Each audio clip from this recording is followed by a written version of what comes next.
अहमदनगरमधील कार्यक्रमामध्ये रोहित पवारांनी अप्रत्यक्षपणे स्वतःच्या मंत्रिपदाची घोषणा केली। MIDCच्या कागदावरती ज्या मंत्र्यांची सही लागेल ती कदाचित आमच्यासारख्या कार्यकर्त्यांची असेल असं रोहित पवारांनी यावेळी म्हटलं। या विधानातून एक प्रकारे रोहित पवारांनी येऊ घातलेल्या विधानसभा निवडणुकीमध्ये महाविकास आघाडीच्या विजयाची आणि स्वतःच्या मंत्रिपदाचीच घोषणा केलेली आहे।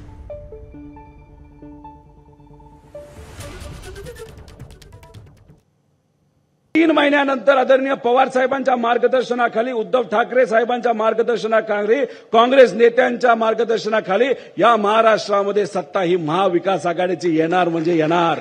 या राज्यामध्ये जेव्हा सत्ता येईल कदाचित त्याच वेळेस असं म्हणावं लागेल की त्या पेपरवर आपल्या MIDCवर ज्या मंत्र्याची सही पाहिजे होती ती आत्ताचे मंत्री कदाचित जर करणार नसतील तर 3 महिन्यानंतर तुमच्या सर्वांच्या आशीर्वादाने आणि आदरणीय पवार साहेबांसारख्या मोठ्या नेत्यांच्या ताकदीने त्या कागदावर कदाचित आमच्यासारख्या नवीन कार्यकर्त्याची सही सुद्धा असू शकते असं तिथं आम्हाला नमूद करायचंय।